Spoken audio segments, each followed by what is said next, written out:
Welcome. And actually, this is sort of in the midst of another brief conversation that we've had up to this point. But let me start with a bracha. Baruch atah Adonai Eloheinu melech haolam asher kitshanu b'mitzvotav v'tzivanu la'asok b'divrei Torah. And I am going to jump into the text. I'm going to see if I can do that. Give me one moment to make sure I've got it where I need it. Yes. Okay. Back in here. Okay.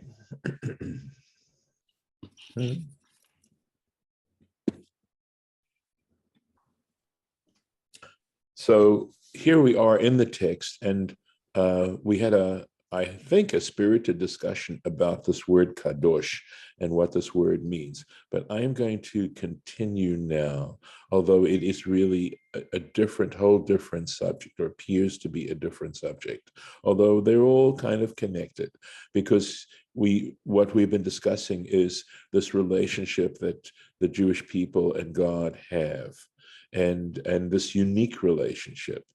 I think that is borne out by the text itself, and so we're actually continuing on with this. So let me find. Here we are. Vaitzav Moshe v'ziknei Yisrael, and Moses and the elders of Israel commanded, right? Mitzvah tzav, commanded et ha'am, the nation, lemor, saying with these words. Shamor et kol hamitzvah, guard all the commandment, asher anochi metzaveh etchem hayom, which I command you to this day. So it does very much hinge on this idea of human beings, namely the Jewish people here, faithfully observing specifics. It isn't just a matter of principle, it's also trying to understand how to, in a very specific kind of way, observe commands that we believe emanate from a divine source.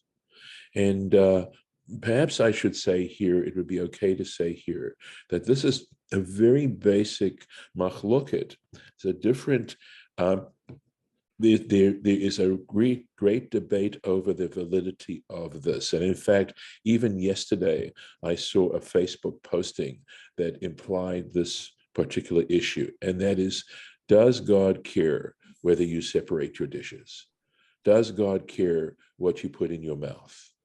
Does God care, or does God just want you to be a decent human being and just treat people well and etc., be respectful? Or does it come down to things like what dishes you have and separating your dishes? And there's actually a term which I'm blocking on right now, which describes this kind of approach to religion. And in the book of Acts, in the New Testament, essentially, there's a little section there which basically comes to make the point that is not what's important. And people can argue on that side of things to say that when you get involved in these kinds of specifics, you lose sight of the big picture. And I think that's what sort of generates that approach. But there's no question that, at least within the Torah here, right, we are talking specifics. And of course, Judaism has gone in the opposite direction, which is to try and analyze and deconstruct and understand and find ways, given circumstances, how to apply these mitzvot. And seeing this particular approach to religion as being primary in establishing a relationship between God and human beings, and seeing it as an incredible privilege. So I think it's important to have that background to know that this is an essential difference between the two approaches towards religion, and that there are arguments that support either way. But here, certainly in the text itself, you'll see there's a lot of support for this particular way. And in fact, often we talk about all hamitzvot, the yoke of the mitzvot, and the idea of a yoke, and you've heard me talk about this before, that a yoke is how an ox is guided, and that the yoke is heavy at times. It has to be, because the neck of the ox is strong, and you have to use leverage, which is the way the yoke operates, and essentially seeing the mitzvot as being the way in which to guide our own behavior and to overcome our impulses and all those kinds of things to support that. So I think that's important to mention that regarding why we take this particular approach. And I'm not sure if I can see if anybody needs to jump in. I don't see any raised hands on my screen at this point. But if you do want to say something, that's fine. This is a very key issue. Let's take a look at the Rashi and see if there's, yes, there it is, right? Shamor et kol hamitzvah, right? Observe, guard all the commandment. And the fact that it's singular and not plural, at least in my mind, would indicate that it's basically talking about the category, the notion, the idea of observing commandments, the whole notion of commandedness and stuff. And you see, I mean, we really recognize that within the Jewish community, there is there are different approaches as to what is meant by it. We go all the way from mitzvah, meaning good deed, which sounds like it's a choice. It's up to you. Do you want to do it, right? And ironically sometimes referred to, say, as the 10 suggestions, right? As opposed to the notion of being commanded, which means if you don't do it, you are disappointing or you're rebelling against the one who is asking you to do this. Okay, so Rashi wants us to focus on the grammatical nature of the word shamor, right? Shamor. And he says, Lashon hoveh. And the word hoveh is so often in modern Hebrew, as I learned grammar, it refers to present. But in doing a little bit of research here, even the brief research that I did, I think to myself, actually, I would see it more as a participle, right? Guarding, as Rashi's going to tell us. But there's a grammatical term that I'd never heard before until I did this research, where the word has the implication of a frequentative, right? Some of you may have heard of it. I never did, okay? And I see that that's the way to describe a verb, right? Because it's to guard, that's a doing thing, right? Of intensity. In other words, that this form, shamor, is to imply intensity or frequency, right? So what it's saying, in a sense, is that what Rashi's trying to tell us is that the reason it's shamor as opposed to shmor, right? Which would be simply the command form, right? The imperative form. Shamor has the additional idea of intensity and frequency and regularity and things like that. And then he has a French word which sounds awfully like a modern French word, gardant, right? Guarding. I think the ant ending in French does indicate a participle. And yeah, but it's pronounced gardon. Okay.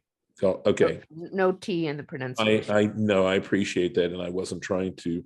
I didn't mean to do that. Maybe in Rashi's day they did pronounce the T. Right, it could be. At least there's the tet, right? Well, I mean, it's spelled with a T, so Yeah, spelling doesn't indicate pronunciation. we don't know when they stopped pronouncing it. Yeah, there's no reason to us. Yeah. Okay, I'm going to go with Shira Beth and say that if you look at the word how we spell night, K-N-I-G-H-T, the G-H implies the German ch, and it used to be probably pronounced knicht, okay? But what happened in the course of time is that it became elided, and so we just pronounce it as night. But the spelling retains perhaps the original pronunciation, which I understand, Shira Beth, is the point you're making. Anyway, the Yiddish... maybe Rashi, he spoke Old French and maybe medieval. all those T's. I don't know. But there's no pronunciation guide here, only spelling. Correct. There's no reason to make those assumptions, but you can. Well, again, we understand, for example, a circumflex over an E implies that there was an S following that E. if I'm remembering correctly. Anyway, Yes, Yiddish, yes, you are. the Yiddish word, right? Bewachtend or bewachtend, which would mean, again, wacht is to watch, guard, right? The German version of that. So be guarded, or guard yourselves, something like that. So, all right. So this is the introduction to this whole new concept here. So I'm going to pause here, even though I don't see the word kadosh in these following sentences, and just to take a little bit further, because I think the word kadosh is so important. It's used very often. It's used in some ways. We're told to be an kadosh, holy people, and these words holy and sanctified are like $1,000,000 words, even in English. Exactly what do they mean, or can we get a better sense? And we had a lovely discussion. I'll tip my yarmulke to you, Lisa, over that. For me, it was a little bit more of a debate, but that's okay. That's another point out there, by the way, that being able to debate without being disagreeable is okay, meaning there's disagreement, but it's okay. And we learn from that. At any rate, let's, Shira Beth, I'm sorry if I'm putting you on the spot, or maybe Golda, you can chip in there, or just quote, if you have it handy, the Rabbi Sachs quote that you did yesterday about Yeah, what we just moved into a new apartment, so I don't have my books here yet, but I understand. But the basic idea that I take with me from the essay, and maybe Golda, you have the exact words there, but there are things like Shabbat or holy days, holidays. And what does it mean to say a day is holy? Well, his idea is that the commandments that were given concerning time like that they're basically, don't do any malacha. That's the central thing. Don't do any of your usual activities, your creative activities. And by doing that, you're sort of imitating God, right? In as far as the 6 days and the day of rest. But he talks about emptying out the time from your usual life and your mundane daily labors. And that in itself is what makes the day holy. You've been commanded to do these things for a reason, and the reason is holiness. And the same thing turns out with the temple. The Holy of Holies was basically an empty room. Unlike other civilizations, of that time, the Holy of Holies would be a space occupied by a statue of a god, right? But for us, it's no, God's presence arrives when we step back and remove ourselves to some extent and make room for God, make time for God. So to me, that gave a lot of food for thought about what holiness is. Okay. I need to interject that Sure. Shira Beth was right that it would have been pronounced in Rashi's time. I just checked it out. Oh, wow. Okay. All right. Good Googling. Let me respond. So for me, the emptying out is a specific application of what holiness involves. It's simply one example. And the idea essentially, though, has to do with making a distinction. In other words, that you treat the Shabbat differently from the rest of the week. And again, that has to do with what Dr. Pedachovsky meant when he said special. In other words, there is this and if I use the term primitive, I don't mean it in the common sense of unsophisticated.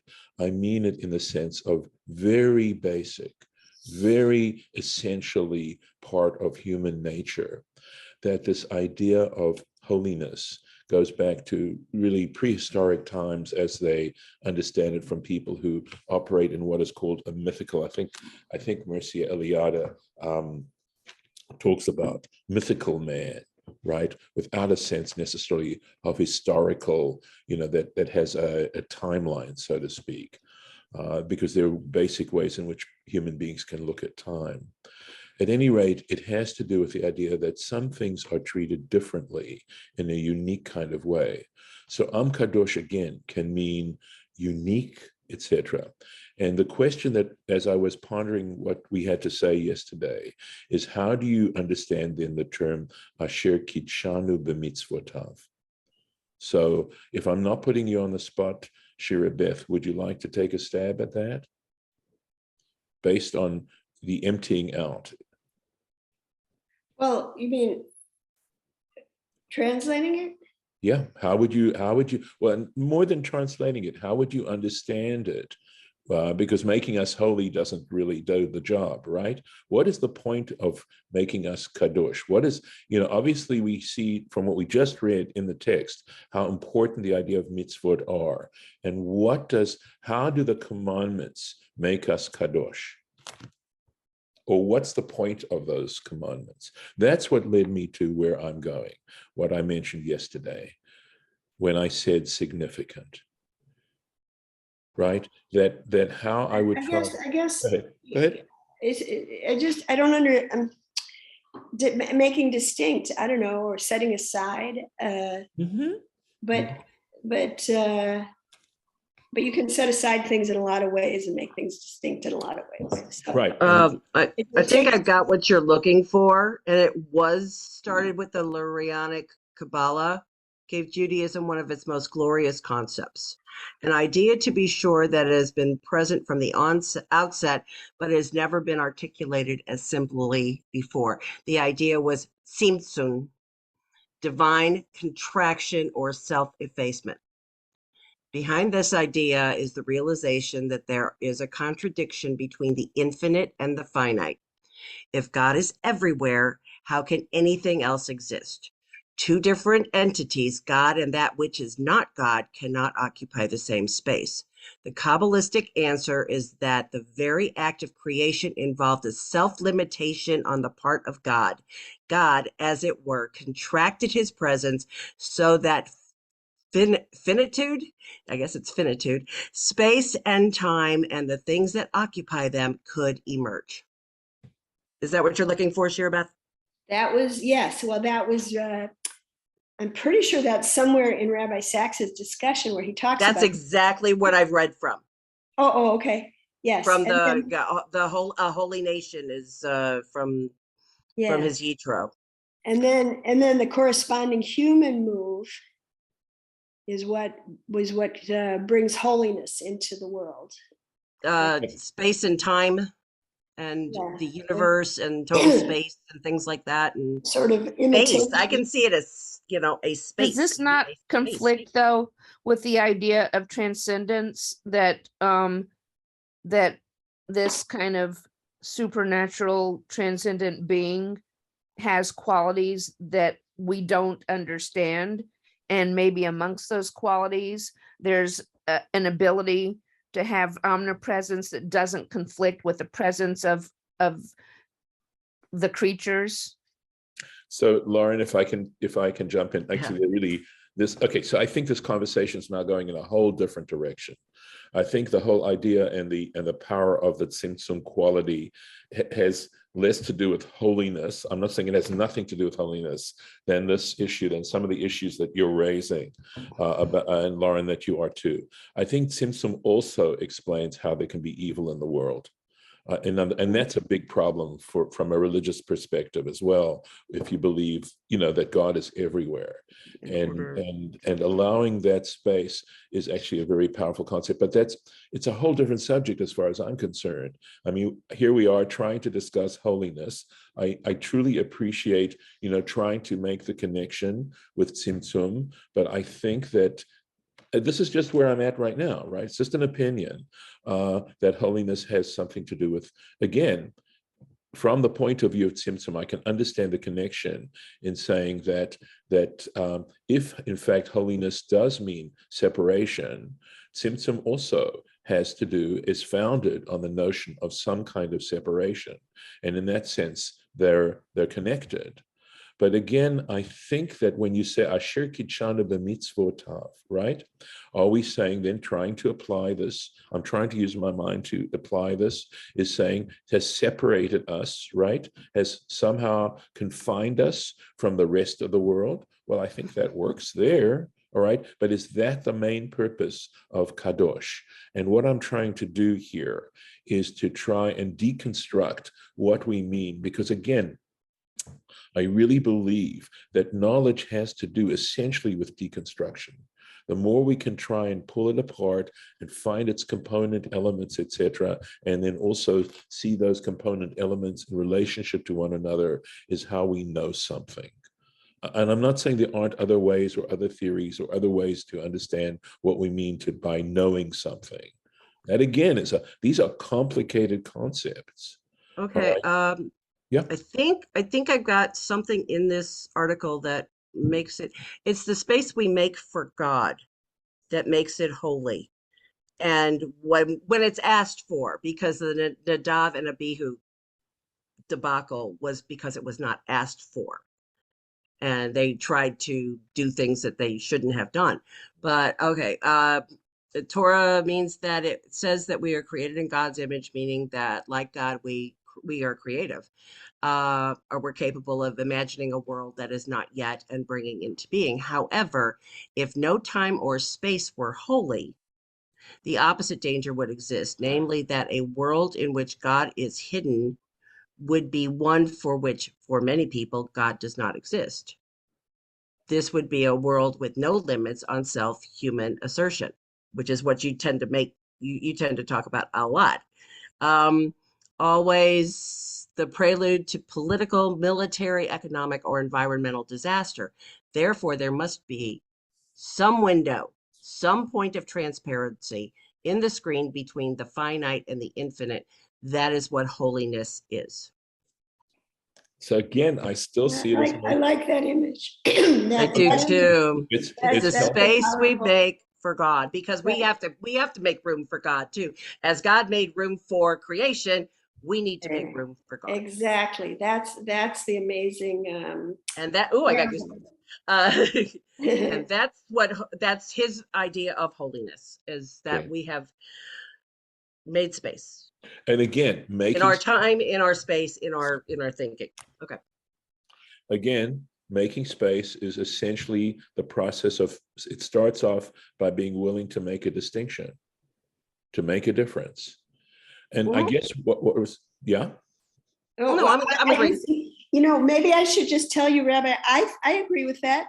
I have no problem with saying that the first step is making a distinction. Why don't we just, I feel like you're having a debate, but there's nobody on the other side.